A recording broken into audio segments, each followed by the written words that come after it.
এক প্লেটে 5টা পরোটা, আনলিমিটেড তরকারি, একটা লঙ্কা, 2টো লেবু। হ্যাঁ, আমি দিই 2টো পরোটা এক্সট্রা আমি দিই। যখন ভিডিও বানাতে যাই, এই রাস্তার ধারে ঘর আমার, যখন ভিডিও বানাতে যাই কুত্তাগুলো চিৎকার করে, ওদের জন্য 2টো পরোটা এক্সট্রা রাখতে হয়। রাজুদাকে বলছি তুমি এই পলিসিটা চালু করতে পারো, তাহলে তোমাকে আর এই বোর্ডটা লাগাতে হবে না। রাজ্যে এখন 2 রকমের ব্যবসা খুব ভালো করে চলছে বন্ধুরা। এক, এই বিরিয়ানি, পকেট পরোটা, ফোনপে পরোটা, কিন্তু তার সামনে সেই এটুকাটা খাবারগুলো খাওয়ার জন্য কিছু ফুড ব্লগারদের জন্ম হয়েছে বন্ধুরা। তাদের কোনো কারণ ছাড়াই সারাদিন রাজুদা কটায় ঘুম থেকে ওঠো রাতের বেলা, রাতে কতবার হ্যান্ড মারো, তোমার পরোটায় তুমি তেল ইউজ করো না ভেজলিন। আরে তুই জেনে কি করবি তুই জেনে?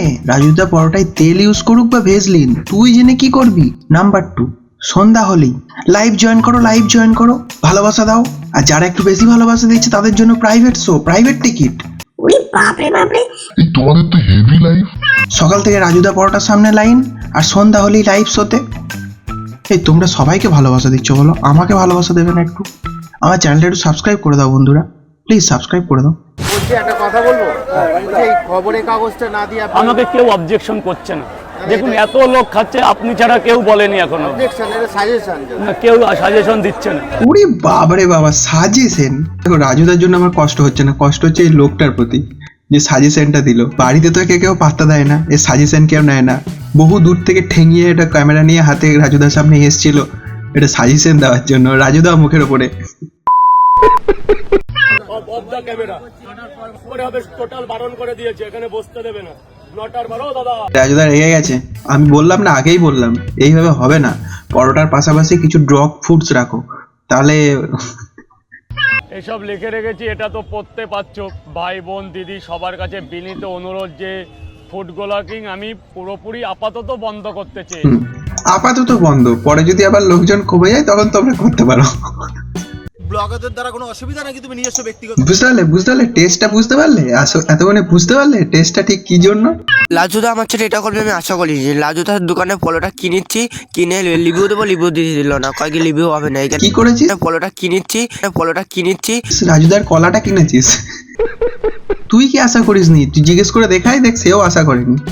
দেখাই অ্যাটলিস্ট, আর যাই আশা করুক, এটা তো আশা করিনি যে বড় হয়ে কারো কলা রিভিউ করবে। বুঝতে পারছো তো গাছ কাটার এফেক্টটা? বুঝতে পারছো তো? তোমরা জঙ্গলে গাছগুলো কেটে ফাঁকা করে দিচ্ছ, জঙ্গলের জন্তুগুলো কোথায় থাকবে? শহরে ঢুকে পড়বেই। কাটো, আরো গাছ কাটো, আর পরিবেশে ভারসাম্য নষ্ট করো। দাদা এখানে ভিডিও করছে, দাদা এখানে খাচ্ছে, তাই তো? 1 2 3 4 5 6 7, তাহলে আমি কি বলছি 7 8টা 50 টাকা দিয়েছি। এবার বলো কোথা থেকে করে দেখে এসছে বলে। আরে বাবা, সে তো বহুত পাহাড়ি জায়গা। গুয়াহাটি না, তো আসামের মধ্যে তো। আসাম থেকে লোক আসছে, অন্যান্য স্টেট থেকে লোক আসছে। কে বলেছে? কে বলেছে বাংলায় শিল্প হয় না? এই তো শিল্প হয়ে গেছে ভাই। একটা কথা বলি, আমি একজন অ্যানিমেটর।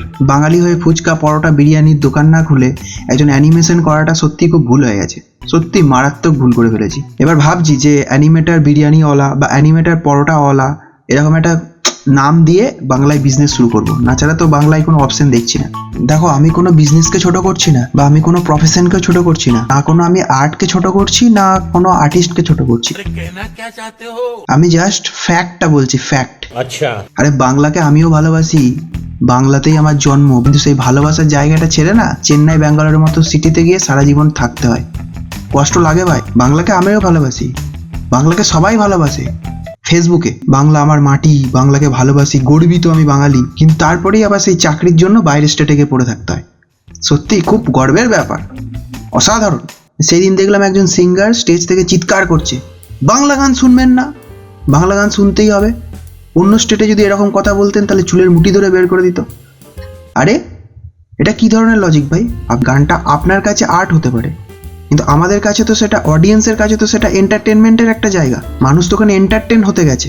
আপনি আপনার আর্টের মাধ্যমে যদি এন্টারটেন করতে না পারেন, সম্পূর্ণ অধিকার আছে সেটা বলার যে আমি অন্য গান শুনবো। নিশ্চয়ই সেই মুহূর্তে সেই মানুষটা এন্টারটেন হচ্ছিল না। এটা কি ধরনের লজিক? বাংলায় থেকে বাংলা গান শুনতেই হবে, নাহলে চুলের মুঠি ধরে বের করে দেওয়া হবে। আপনার গান ভালো, আপনার গান ভালো লাগে, ভালোবাসি, শুনিও। দেখুন, বাংলাকেই ভালোবাসি, কিন্তু অত আধিক্যতা দেখানোর মতো কিছু আর হয়নি। বাঙালি হিসাবে আমি গর্বিত, এটা বলার জন্য ওই রবীন্দ্রনাথ ঠাকুর, সত্যজিৎ রায় এসেই থেমে গেছে, তারপরে তো আর কিছু হচ্ছে না। সেইখানেই থেমে আছে। এখন আর গর্ব হওয়ার মতো তো কিছু ঘটছে না। control আজকের ভিডিওটা হয়তো অনেকটা সিরিয়াস হয়ে গেল, বুঝতে পারছি। নেক্সট ভিডিও খুব তাড়াতাড়ি আসছে, মজার ভিডিও। তবে এই ভিডিওটা তোমরা যদি একমত হও তাহলে প্লিজ ভিডিওটা লাইক করে দাও আর ভিডিওটা শেয়ার করে দাও। আর যদি কিছু বক্তব্য থাকে, ভালো খারাপ, মত অমত দ্বিমত যাই থাকুক, কমেন্টে সেটা জানাতে পারো।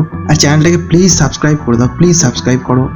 সাবস্ক্রাইব করছো না তোমরা কেউ, কবে থেকে 100টা সাবস্ক্রাইবারই কমপ্লিট হচ্ছে না। প্লিজ সাবস্ক্রাইব তো করে দাও প্লিজ। ভালোবেসে সখী নিভৃতে যতনে সকাল সকাল দোকান খুললাম, কিন্তু আমার জায়গাটা চেঞ্জ করতে বাধ্য হয়েছি। যে কিছু চাপ আসছে আমার উপর। এই চাপ থেকে যখন বিরত হব, আবার আমি আমার জায়গায় ফিরে আসবো, তখন আপনাদের আবার ডাকবো। এই যে চাপের কথাটা আমি আমার ব্যক্তিগতভাবে লিখে এনেছি। ভাই তোদেরকে বলছি, হ্যাঁ ফুড ব্লগারদের বলছি, ভাই এমনিতেই বাংলার যা অবস্থা, কোনো শিল্প টিল্প নেই ভাই। কিছু মানুষ তাদের নিজের কাজ করছে, করে খাচ্ছে, তাদেরকে সেই জায়গাটা দে ভাই, ছেড়ে দে, ডিস্টার্ব করিস না ভাই, প্লিজ কাজটা করতে দে মন দিয়ে। আমার